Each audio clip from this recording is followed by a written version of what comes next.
Coming up on Tech News today, everyone is trying to overcome fake news on their platform. Also, Germany is forcing social media to clean up its users' behavior. Google's Project Fi could open up to third-party devices. A look at the unreleased Surface Mini. And Blizzard is remastering one of its most popular franchises. All that more coming up next on Tech News today. This is Twit. Bandwidth for Tech News Today is provided by CashFly at CACHEFLY.com.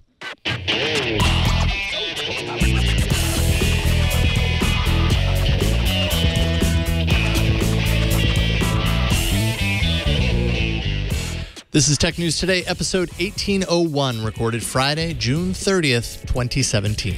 This episode of Tech News Today is brought to you by Blue Apron, the #1 fresh ingredient and recipe delivery service in the country. See what's on the menu this week and get 3 meals free with your first purchase and free shipping by going to blueapron.com/TNT. And by Rocket Mortgage by Quicken Loans. Home plays a big role in your life. That's why Quicken Loans created Rocket Mortgage. It lets you apply simply and understand the entire mortgage process fully so you can be confident that you're getting the right mortgage for you. Get started at rocketmortgage.com/TNT. Welcome to Tech News Today. This is the show where we tell you all the things you need to know to live your life and still understand the tech news. I'm Megan Maroney. I'm Jason Howell. We give you all the news that's required to keep that wheel in the sky turning. Keeps on That's turning. what we do. I never realized that you were such a diehard Journey fan. I am. I was singing some Journey with my new Echo show, and I posted on Twitter, even though I'm a horrible singer. Thank you, Anthony. I think it's worth it. I think we need to actually.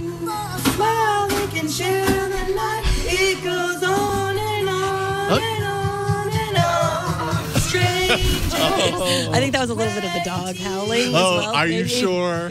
Are you sure? Hey, but you know what?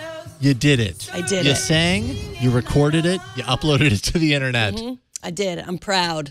You should be. And now we should get to the tech news. All right, fine. Facebook, Twitter, and other social media companies could face fines of up to $57 million if they fail to remove illegal, racist, or slanderous comments within 24 hours of receiving a report of the offense. The German parliament, one of the strictest in terms of combating hate speech, approved the Network Enforcement Act, which they say is not a limitation, but a prerequisite for freedom of expression. Privacy groups have some concerns about whether the bill will force Facebook and others to censor users, which would not only limit free speech, but also could give social media way too much of a say. Social media companies way too much of a say in deciding what exactly constitutes free expression. Privatizing the policing of speech could have chilling effects. For their part, Facebook says they're already removing 66,000 posts a week, but they admit that there is more work to be done. So I hate speech as much as the next guy, but this sounds too stringent.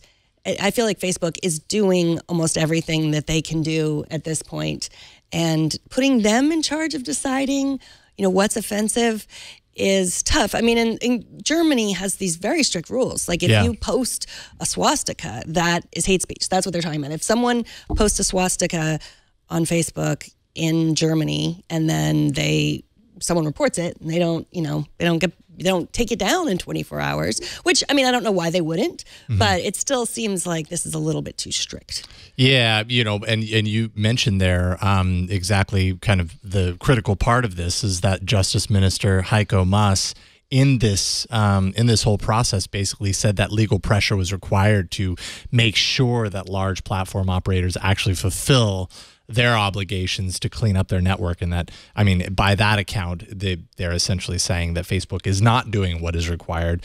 Facebook has, that, like we reported not too long ago, that Facebook had doubled the amount of staff on the back end that's monitoring all this stuff. This just puts it more into codified terms that Germany says we do not want these elements, accessible to German citizens. And so you are required to do something about it. Hate speech, criminal material obviously removed from the network, and if it's reported, which was something that I was unclear about when we were in prep, whether it was just everything or whether it had to be reported first. And it seems that it needs to be reported. then it's put in front of Facebook, and then they have 24 hours to remove it. Although less obvious examples of what would fall into these categories could be reviewed for up to 7 days, so they get a little bit more leniency. But the question that I have about this is how this extends outside of Germany. Facebook is a worldwide organization, worldwide company. And as we were talking about a couple of days ago, I know we were talking, Rich and I, while you were out, we were talking about how difficult it is to apply similar status quo to the entire world. Everyone has different standards for what is appropriate and what is not. I think there are some universal standards in there, but it's really challenging that something within Germany might not be deemed the same as something outside of Germany. And how does that affect Facebook as a whole? Absolutely. Like my head not being covered is not acceptable in Right. some places. Yeah, it's, I mean, human rights activists are trying to say they'll challenge the law. It doesn't go into effect until October, so they have some time. And then, the other thing is when you talk about these, it's the cost to remove or to hire people to remove these kinds of things. Like Facebook is a huge company and they can afford to hire people to remove them. This only applies to sites with 2 million users in Germany. So so it's 2 million or more. 2 million or more, yeah. So I think if you have 2 million users, you're probably doing okay, I guess. Yeah, you've got a decent amount of users at 2 million or more, but I mean, Facebook's so far beyond that, eclipsed that at 2 billion users. Even Twitter, where are they at? 400 million? I can't even remember at this point. A lot, yeah.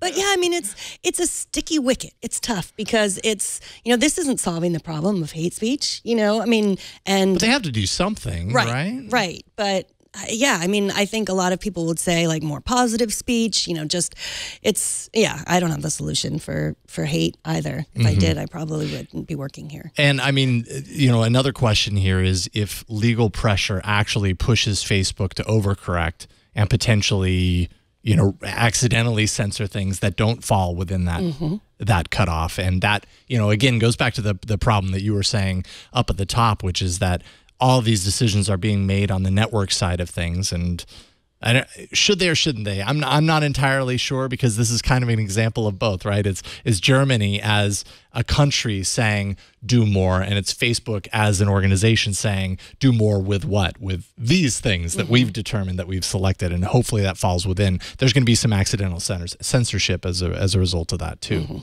Right. I mean, if it's really just posting a swastika, like what if I needed to say like this picture of a swastika, this swastika was painted on my school today. We need to stop this hate. Right. Is that considered, someone could report that and, it's slippery slope, or as you just said, what was it? A sticky wicket? A sticky wicket. Okay. Yeah. I don't know if I've heard that one before, but I like it. Sticky wicket. Like it.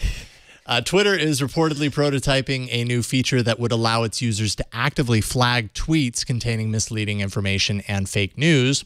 The core of the issue appears to be how easy it is for the many bots, for example, on Twitter, to echo and to amplify misinformation in coordinated efforts to bring such items to the eyes of its many users. Twitter told the Washington Post, who originally reported on this story, that they currently have no plans to actually launch this product. As with all of these social networks and just products online in general, they're always testing new things. This would be a big, I don't know. On one hand, I get it. I understand. I would enjoy having the ability to be able to report something if it should not be there. On the other hand, totally ripe for abuse. And that's the tricky spot that all of these social networks are in right now. People are expecting them to make changes to the network that eliminate or reduce certain types of behavior, yet those mechanisms in and of themselves can be manipulated and done with, bent, and have the will bent in their own direction, depending on how you approach it. It is another sticky wicket. Yeah. I hate to use the term again, but I mean, bots are a big problem on Twitter. They're just, there's so many of them, and they can, turn on whomever, like good or evil. That is what is so frightening. I mean, we've talked about this in weeks past, like how many of Donald Trump's followers are actually bots. Right. How many, how many of your own followers are bots. You can actually go to the Indiana University's Truthy Project's botometer, which I did to tell if someone is following you as a bot or not. It's not very accurate. I think I had like a 37% chance that I was a bot. And I'm not a bot. I promise I'm not a bot. So Autometer. There's also a name for this. It's computational propaganda, which is terrifying because, I mean, people can actually just buy bots and use them to turn them against anyone. Oh, for sure. Turn the world against anyone. I was curious, if I bought you a bunch of bots, what would you use them to do? I don't even know how to answer that question. Okay, I don't know what I do with a bunch of bots other than like make me breakfast so that I don't have to make breakfast. On Twitter? No, I mean not Twitter bots. Bots in general. I'm thinking of any bots. I don't know what I would do with Twitter bots. It's not any part of anything. I don't have an agenda to drive. You know what I mean? And that's what bots are really good for on social networks. I would get them to like people's dog photos. Oh, okay. I guess that's what I would do. I guess I could get behind that. I know. I kind of derailed the discussion a little bit. I'm sorry. Continue on Twitter. No, that's okay. I mean, there's no denying that bots are a big part of social media, and I feel like last year specifically we talked a lot about how bots were, in the eyes of a lot of companies, the next big thing. I'm not sure that those bots are the same as bots like this, but whether we like them existing in these social networks or not, they're there, and it's very difficult to police them. It's very difficult to know whether, like you said, whether they're actually bots or whether they are not. And I think the challenge and where, what am I trying to say? The bigger issue here is that this is an issue for social media in general, in that they push for certain things, yet those certain things that they're pushing for can also be their downfall. And they want more interaction. Facebook wants people to really interact more with the network, and I think it's the next story we'll talk about how that can kind of backfire as well. Twitter wants people to have followers, wants the network effect to work to where a bunch of people respond to a story and that story gets pushed to the top. Well, hey, what do you know? That can easily be gamified by bots who can kind of bend those trends to their own will. So I don't know what the right answer is.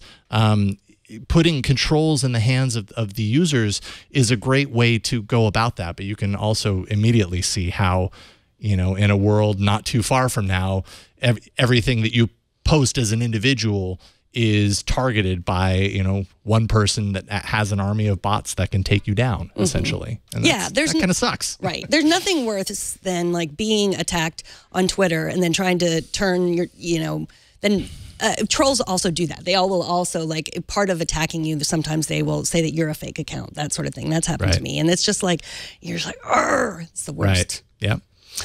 If you post on Facebook more than 50 times a day, you have a problem. Also, Facebook is now officially calling you a spammer. Recode reports that Facebook is changing its algorithm to reduce the reach of anyone who posts 50 times a day or more, regardless of the content of the links. So posts links 50 times a day or more. Facebook VP Adam Mosseri says they've identified a small group of people, not bots, who post spammy links, which he says are likely to contain low-quality content such as clickbait, sensationalism, and misinformation.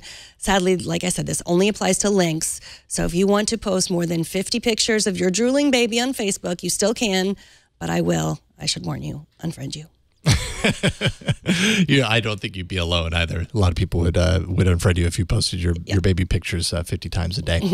Yeah, I mean, and drawing back to the discussion on the previous story, right? Like Facebook has been pushing for a while now to drive people's interaction with the site up. Now they have a level of quality, like there's a certain level of a quality level of sharing, and maybe sharing lots of links falls below that quality level, but still Facebook wants engagement up.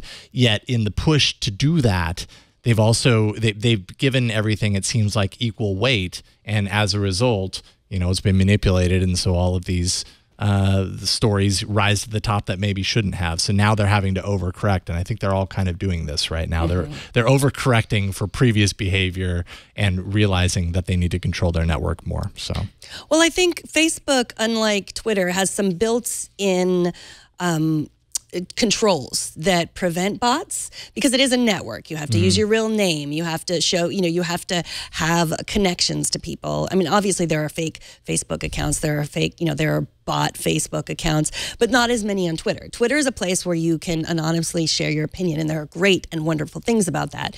And there are downsides too. But Facebook is more of a community. That was how Mark Zuckerberg set it up. And so, it weeds out a lot of bots. Yeah. But now the way people, spammers, people with agenda, the way they've gotten around this is to pay people, to constantly post links, like actual people who have a connection, who, are not a bot. And so now they're trying to, combat that, which, I think is interesting. All these stories seem very similar. Usually we can discuss a lot of the stories, but you've had jury duty, so we don't get to powwow. We're doing a lot of this work on our own. So I apologize that all these stories are somewhat similar. But I think the distinction between Twitter and Facebook is worth noting, because there is room. I still want to be able to have anonymous speech. And I also like Facebook, where you feel like you're part of a community, and they each have their own problems. Yeah.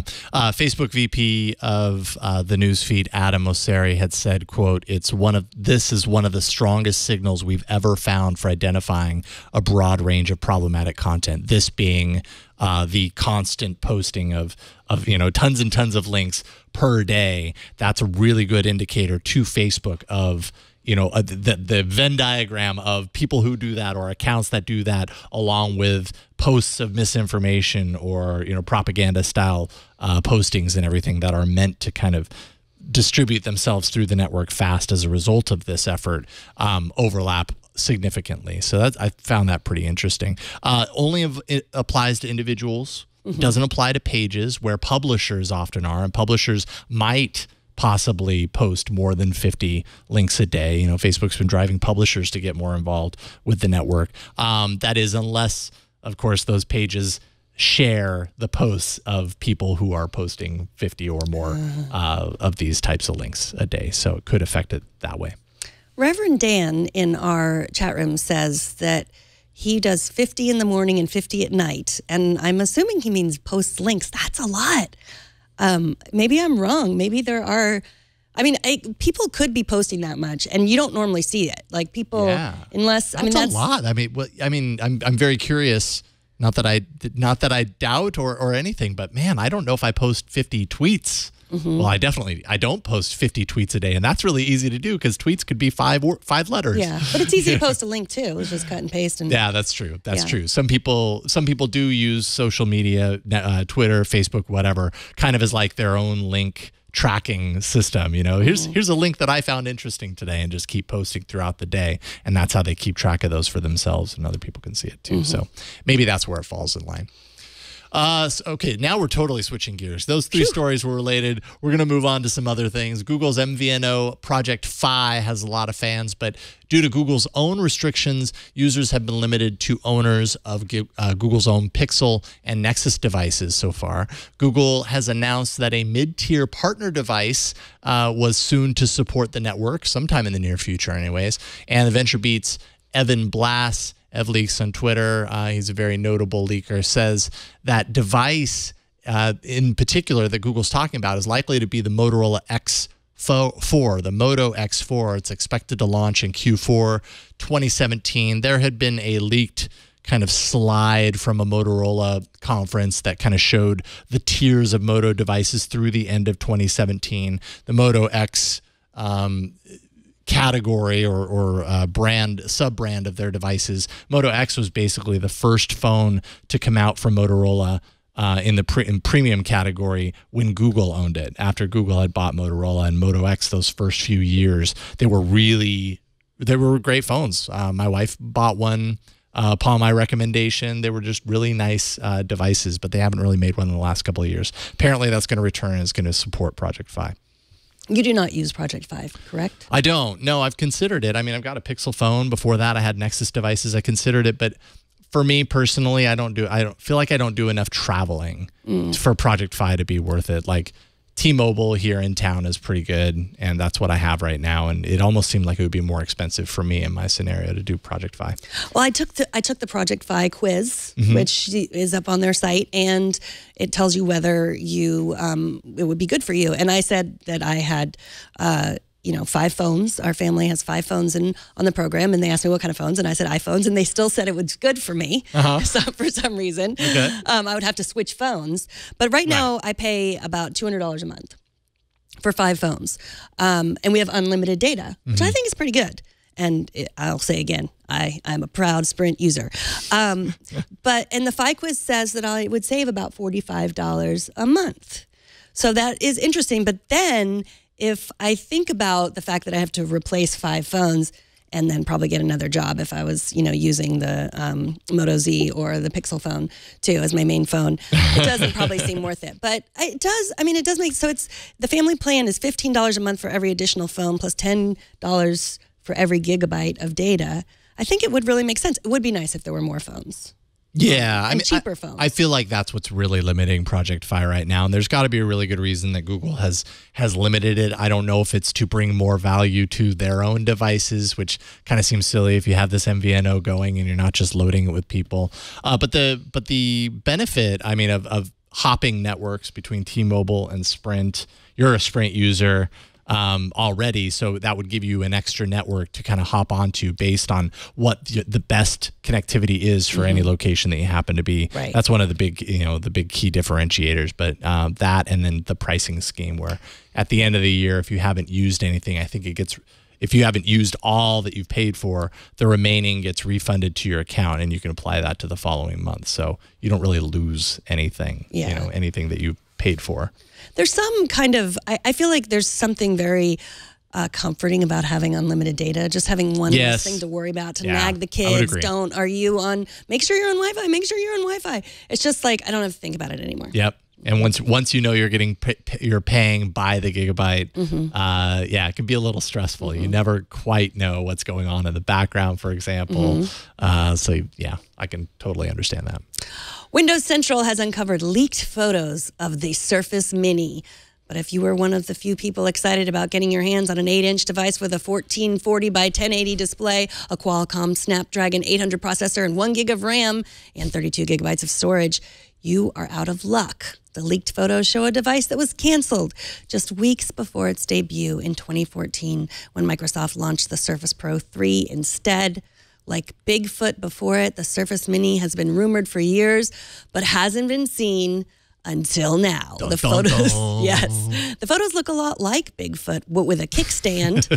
It's housed in a felt-like material, not unlike Bigfoot. It was intended to be sort of a digital Moleskine, so like a little tiny notebook. Is that how you say that, Moleskine? That's how I say it. Okay, because I like to be fancy. I always said moleskin, but then I realized there's an E at the end of skin, so is it moleskine? I don't know. I never had one, so I guess I just don't know. It's like Maroni. It's Moleskine. Oh, okay. Maroni. It's so apparently this was designed for Windows RT, which, by the way, was killed a few months later than this was expected to release. So you can kind of understand at least part of their rationale of killing the device itself. Not to mention, I mean, there are a lot of people that just really did not like Windows RT at all. So maybe there was that. But you don't really see a whole lot of small form factor tablets these days. I guess a couple of years ago, a little more common. One of my favorite tablets on Android was the Nexus 7. It was the 7-inch tablet. Looking at some of the pictures of this tablet actually reminded me a lot of the Nexus 7, minus the kickstand, of course. But I thought that was a really great form factor for a tablet. Gave you a little bit larger of a screen, really good for reading books and everything. Not the full size, need an extra compartment in your backpack or your bag in order to fit it in there. You could potentially fit it in your back pocket, as Ron Richards liked to show off on All About Android repeatedly. There's a lot of people that like this mini form factor. I mean, because they Nate likes it because he's an artist and he does want like a little notebook. Like I do carry, my bullet journal around, and I would like that idea of just being able to hold something like that and write with it. But yeah, I mean, the iPad, they're not making minis anymore, and Sad. Well, you know, we've got larger phones now. And I think, and actually, I say that partially in jest, but partially I think that's part of the reason why we don't have this particular category. It was like as phones got bigger and we got more used to having what some people refer to as a phablet, which is kind of like a mixture of a phone and a tablet, kind of in that in-between size, then this particular size wasn't differentiated enough. But it totally has its supporters. I mean, I continue, at least on All About Android, continue to hear from people that are just like, when is a new tablet the size of the Nexus 7 coming out? Because that was perfect for me. And you just don't see them much anymore. Sad. Yeah. So I should make a correction. Dan in the chat room was saying he does 50 push-ups in the morning, Oh. 50 push-ups in the evening, not 50 links on Facebook and 50 links. You could still do. Time for me to do my 50 links this morning. A cup of coffee. Yeah. That makes more sense. Keep doing push-ups. Yeah, Facebook good is not job. going to stop you from doing 100 push-ups a day. Better and not. if you want me to misread your comment in the chat room, join us during the show, twit.tv/live, because we would love, I would love to be confused by your comment in the chat room. In your defense, the only way we would have known that he was talking about push-ups is if we had continued to read on, because I think after his post was when he actually said the word push-ups. I don't know. I'm just saying that's what we get for diving into the chat room during a show and trying to pick it apart. Never multitask. Everyone knows that. It never works Bad out. idea. And if you don't want to join us live, if you can't, you can always join us. You can always email us at tnt@twit.tv, and we will try to reply or read your email on the show. We always read everything. We don't get to reply to everything. And subscribe to Tech News Today by going to our show page at twit.tv/TNT. After the break, Sam Machkovech is here to talk about the week in gaming news. But first, let's take a minute to thank Blue Apron, the sponsor of this episode. Cooking together builds strong family bonds. Blue Apron's mission is to make incredible home cooking accessible to everyone while supporting a more sustainable food system, setting the highest standards for ingredients, and building a community of home chefs. I have a lot of favorite things about Blue Apron, but I'm supposed to tell you my very favorite thing, and here it is. Blue Apron encourages my family and me to try foods that we might not ever have thought of trying, or foods that I might have given up feeding my kids a long time ago, only to find that they like them now. That is the case of broccoli, which I had given up 3 or 4 years ago, but now they're 12 and 14, and they like the fancy ways that Blue Apron shows us how to prepare it. You can bake it. You can put cheese on it. It's way beyond the ketchup I tried when they were little. It's great, and I really do appreciate that there are foods that I also had never heard of and get to try with Blue Apron. Blue Apron delivers seasonal recipes along with pre-portioned ingredients to make delicious home-cooked meals in 40 minutes or less. There's no weekly commitment, so you only get deliveries when you want them. You can also customize your recipe every week based on your dietary preferences. You can choose from a variety of new recipes each week, or let Blue Apron's culinary team surprise you. Here are some upcoming meals: seared chicken and creamy pasta salad with summer squash and sweet peppers, creamy shrimp rolls with quick pickles and sweet potato wedges, fresh basil fettuccine pasta with sweet corn and cubanelle pepper, chili butter steaks with Parmesan potatoes and spinach. Blue Apron has established partnerships with over 150 farms, fisheries, and ranchers across the United States. They ship the exact amount of each ingredient required for a recipe, and that way they reduce food waste. Their freshness guarantee promises that every ingredient in your delivery arrives ready to cook, or they'll make it right. Check out this week's menu and get 3 meals free with your first purchase and free shipping by going to blueapron.com/TNT. You will love how good it feels and tastes to create incredible home-cooked meals with Blue Apron. Don't wait. Go to blueapron.com/TNT. Blue Apron, a better way to cook. All right. Blizzard has some big news for Starcraft fans, and Sam Machkovech from Ars Technica has all the details. How you doing, Sam? Wow, I just walked in. What? I just walked into my house, and I probably still have a wicked cowlick going on right here. But yes, also just walked in on Starcraft fever. Am I right, ladies and gents, or lady and gent? Yes. I think you are right. In fact, you sat down with them. You got into the nitty gritty. You sat down with the people responsible for this remaster. Are you asking me to sit down? This is getting aggressive. No. Stay standing. We need you in the camera shot. Why is a remaster needed some 20 years later on this particular game, on StarCraft? Because of the viewership, not necessarily because of the players, StarCraft Remastered was already announced, and I didn't exactly understand why. There is a fancier-looking 3DI StarCraft 2. It came out years ago. I just tested it out on my fancy computer at 4K, and it looks really good and looks futuristic. And so people, especially in the United States, might go, why the 20-ish, 2-decade-old game? It's a viewership. It's about the professional players who still demand audiences at arenas and on cable channels in other countries in the world. Eastern Europe and especially Korea still care about StarCraft 1 because the best players have shifted from StarCraft 2 back to StarCraft 1. The older game had different balancing, and it had certain limitations, which means you need more APMs, actions per minute, to keep up. 300 clicks and actions and keyboard strokes per minute in order to build giant armies. And so StarCraft Remastered is coming forward to essentially capture that to people. If you're going to watch it, why not have it look better than the 640 by 480 VGA resolution of the 90s computer version? Okay, so that makes a lot of sense. So basically you're talking about kind of the esports element here of watching professionals play this game. But that leads to a very interesting question, because there are basically in the interview I learned that they had to recreate pretty much everything, top to bottom, cinematics, renders, code from the old version to this new version. And when you're talking about esports, I mean, you're talking about people who have literally played this game for 20 years. They know the timing, they know the process and the flow and all this stuff, probably at an attention level of detail that could possibly, surpass the people that created the game. How is Blizzard confident that they can recreate the game to the point that those playing these esports will be satisfied with what they have? Well, the answer is that it's already out. So the secret funny thing is that Blizzard already put out a version of the game that is ready to have the fancier graphics slapped into it.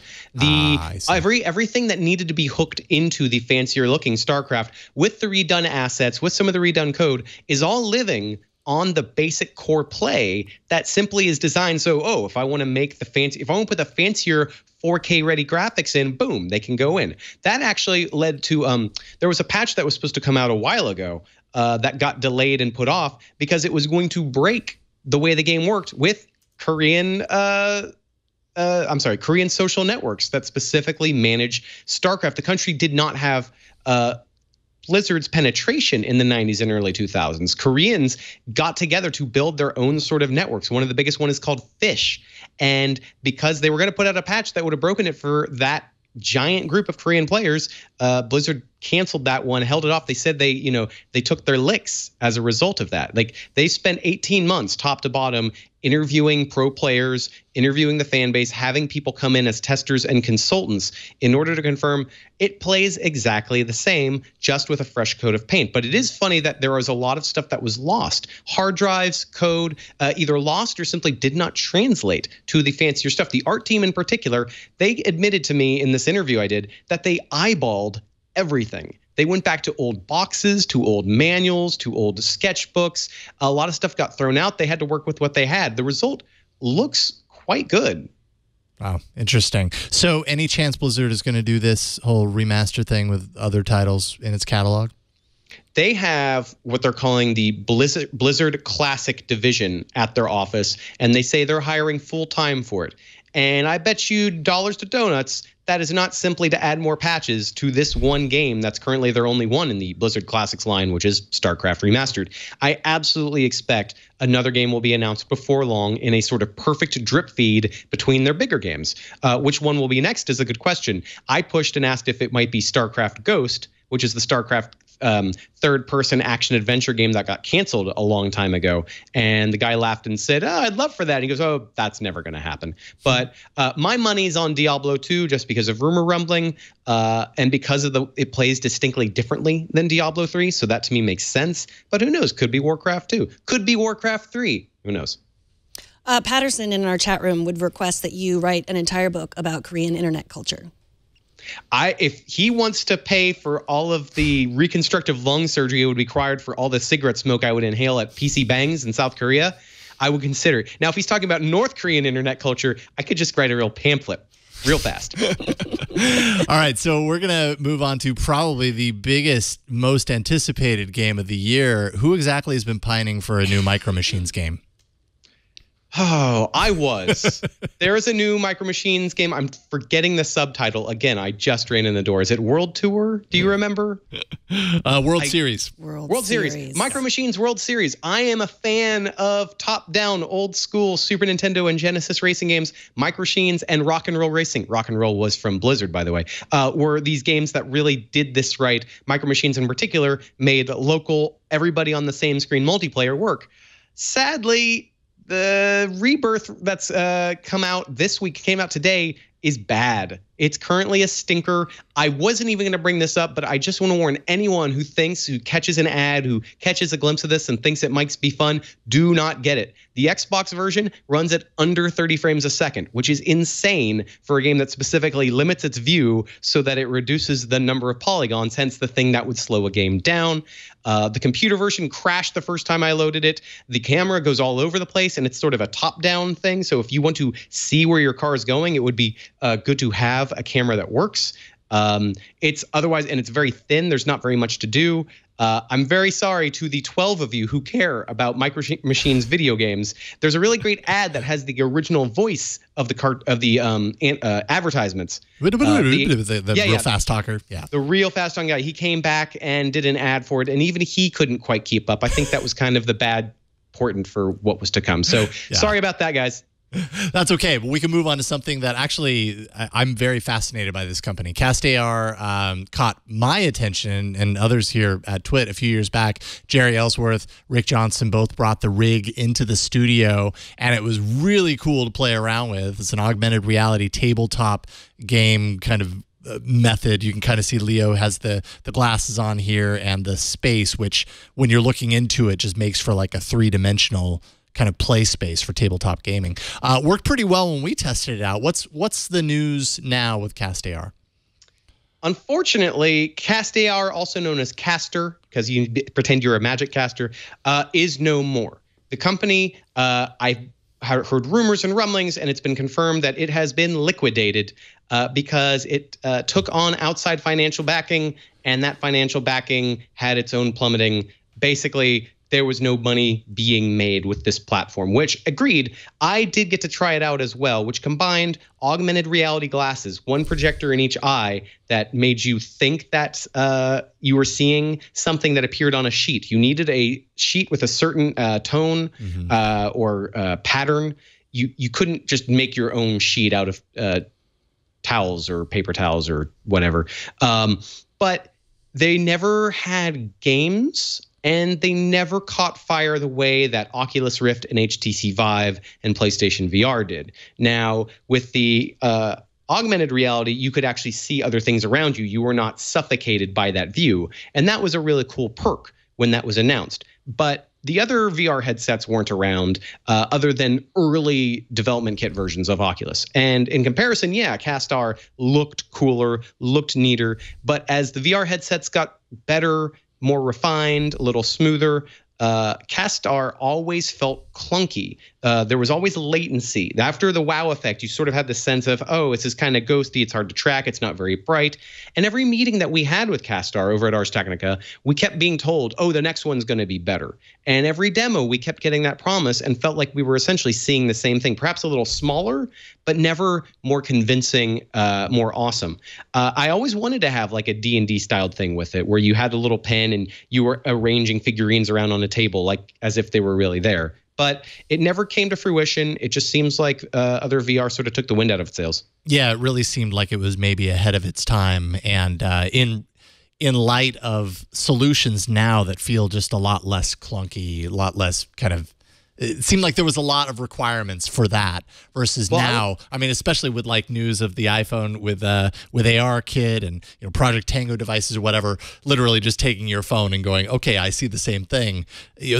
What they were doing was admittedly different. You still got the three-dimensional aspect, and it was really cool to be able to shift your view around, and you'd see these objects come in front of other objects, and it really made it feel like you were actually playing a top-down kind of board game of some sort. But yeah, it required a lot in order to buy into that. And you're totally right about telephones, because if a telephone camera can now sense stuff in the room and project objects accordingly, that beats the pants off of having to roll a sheet out and putting on a special pair of glasses. I really do think Mark Zuckerberg is onto the right thing when he announced that he thinks augmented reality is the future of Facebook, and to take advantage of cameras that people have as opposed to headsets. And if CastAR is clunkier than the HTC Vive, which is already a clunky thing with cables and a required expensive computer, man, CastAR just had a giant uphill battle the whole way. So promising stuff, really good team, but no content ever really came out. Yep. And finally, tell me why I need to watch Rick and Morty's new season, having never watched a single episode before. Well, you have time until it's going to be in a few weeks in July. I want to say the 22nd, 21st. I'm blanking on the exact release date of season 3 of Rick and Morty. But July you have time 30th. to catch up now. Thank you. July 30th. Fact checking. I need that sometimes. I'm sorry. So that Rick and Morty, I've talked about on the show before. Your wonderful co-host / leader host / person who's there more often than you are because you're too busy at jury duty, Megan, has asked me, what is it like? Is it like South Park? And I would say Rick and Morty is a lot more Doctor Who meets Community, the old NBC show that no longer exists.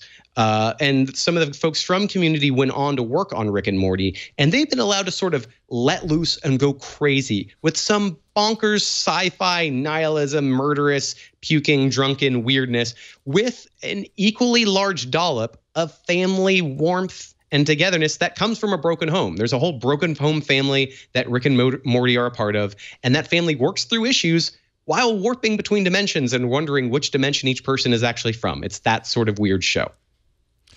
All right, so I guess I got to check it out. I've heard a lot about Rick and Morty, and I just been busy with jury duty. You know how it is. Well, the reason I was running late was because the Rick and Morty mobile was just south of Seattle, and I just got this little Squanch, which is a character from like 10 seconds of one episode they made a little figurine out of. I got other merchandise as well, but this was the small one I could show up. It was bonkers. The line was around like 5 city blocks in the city of Tacoma. What? And nobody chooses to go to Tacoma. I will tell you that. And I love that town, but I'm just saying. Fantastic. Sam Machkovech from Ars Technica. If you want to go back to the bus, you can now do so. We really appreciate it. I'm going to go enjoy my long 4th of July weekend. I hope you guys do as well. Have a good one. Thanks, man. Thanks for hopping on so quickly there. Appreciate it. Bye, Sam. All right. See you later, Sam. All right. Coming up, the internet knows you like cats and apparently knows that I like to sneeze. But first, let's take a minute to thank Rocket Mortgage by Quicken Loans, the sponsor of this episode. The mortgage experience, I mean, you know, it hasn't really been keeping up with the times. It's dated. It needed a client-focused technological revolution, and that is why Quicken Loans created Rocket Mortgage. Rocket Mortgage gives you the confidence that you need when it comes to buying a home or refinancing your existing home loan. You're going to need a little confidence boost. That's what Rocket Mortgage can do for you. It's simple, allows you to fully understand all the details and to be confident that you're getting the right mortgage for you.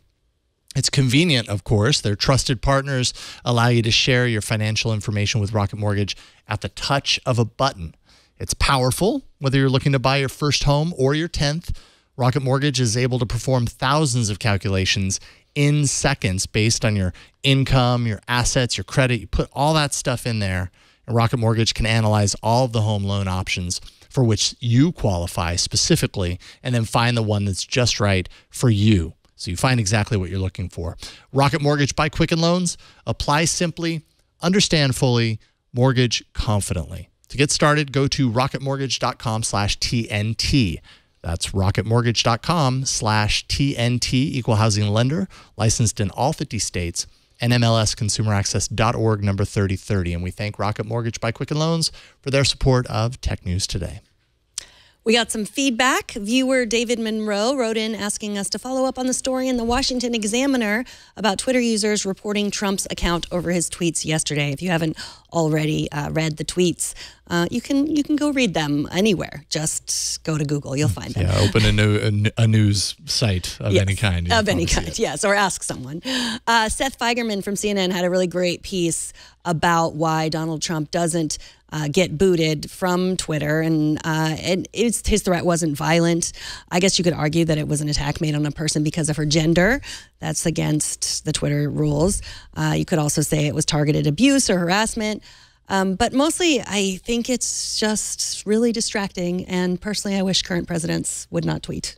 Well, yeah, and I suppose what's interesting is now, like I keep thinking of Twitter and what Twitter was a couple of years ago versus what it is now, and it's just crazy that a network that was so based around people sharing very unimportant throwaway comments like I just ate a tuna fish sandwich, and now it's actually in some parts included as part of the presidential record. So that says something about Twitter and just, you know, the power of social media in today's landscape, be it political or whatever. Yeah, I mean, it's next to impossible to condone or excuse some of the stuff that Trump had tweeted out yesterday. Totally foul taste, totally unnecessary. But the argument, like, it kind of flip-flops around, right? Like, often I see people say, we should kick Donald Trump off of Twitter because he said these things, and that should be, you know, that's crossing the line, crosses the terms of service. Yet a similar tone, or even worse, is then applied against Donald Trump by, in some cases, the same people. And so I think, I just think it's worth remembering that if you draw a line in the sand, that line in the sand gets extended to everyone, and maybe that's a can of worms. And, you know, to think twice. The rage is okay. You know, being you know, not condoning that is okay. But remember that when you apply something like that to one person, you would be expected to apply it to all. And what is the waterfall from that? You know, what falls off the edge as a result of that? Yeah, I mean, if you want to report Donald Trump on Twitter, you go ahead. But there are a lot of other ways you could use your time to change things if you want to. I mean, I think when you say that what Twitter used to be, that brings up a good point. Because I think, especially in the beginning, Twitter was a place where people had a voice when they didn't otherwise. Yeah. And presidents have voices. They have many platforms. So I guess I just think that it makes sense maybe not to tweet at all. And I'm not just saying this president, but any president. Yeah, it is interesting where we're at, though. Certainly makes for something interesting to read every day. TNT's fan of the day is Lane, who says he watches Tech News Today while working at the security gate. Security gate of, do we know? No, I tried to look. It looks like maybe it's someone's fancy house. All vehicles are to have a pass or sticker, so it's some sort of security gate. Hopefully it's we're Mar-a-Lago. There. You know what? Maybe. You know what I noticed? We're the biggest screen. I know. Yeah. There's all sorts of security cameras and stuff like that, but no, we got the big screen. We're so lucky. You're so lucky. Show us how you watch or listen to TNT. Just record a video or take a picture of yourself or your setup. Post it on Instagram, Google+, Twitter, or Facebook, and use the hashtag HowIWatchTNT, and we'll find it. On this show, we have been accused more than once of hating cats.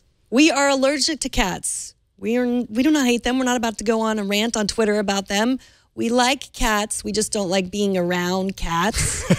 And to show you that we like them virtually, we wanted to show you Purrly. That's Purrli, a website devoted to the endless sounds of cats purring. Oh, that could put me to sleep. You can add meowing as well. Or maybe that's a squeaky door. I don't know, but it's created by Stefan Pigeon. It's actually an update to the Purr generator that he created back in 2015. I could listen to this a lot, but does it make you want to sneeze? I think there needs to be a sneezometer in there, maybe with variables like velocity and mucus viscosity that we could add in there, so that every 20 or 30 seconds someone goes, and that would be about normal for me. I love this though. It's cool. It gives you the little sliders so you can kind of mix in the frequency, the close or distant. So if you go to close, it gets really bassy. If you go distant, it gets really trebly. I don't know. I think it's really clever. I love it. I don't know if it makes me want to get a cat though. We're gonna be dog sitting starting tonight. Oh, don't get a cat then. Well, some dogs like cats, I guess. We're dog sitting for 2 weeks. We thought we'd bring a cat in the house and see what could possibly go wrong. We're not that big. No. Cool stuff though. So definitely check it out. Purrly.com. and yeah, can see what you think. TNT records live every Monday through Friday at 4 p.m. Pacific, 7 p.m. Eastern, 2300 UTC at twit.tv/live. You can be part of the show by emailing us at tnt@twit.tv. You can leave us a short voicemail, 260-TNT-SHOW, and find us on Twitter. We're at Tech News Today TV.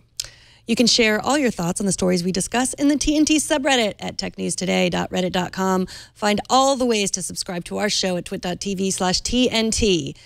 And if you know a way for me to buy a bunch of bots that can make Jason breakfast, please tweet me at Megan Maroney. You might as well CC me too, because I would love to know about this ahead of it arriving at my home. I'm at Jason Howell on Twitter. Thanks to Anthony Nielsen for being our technical director today.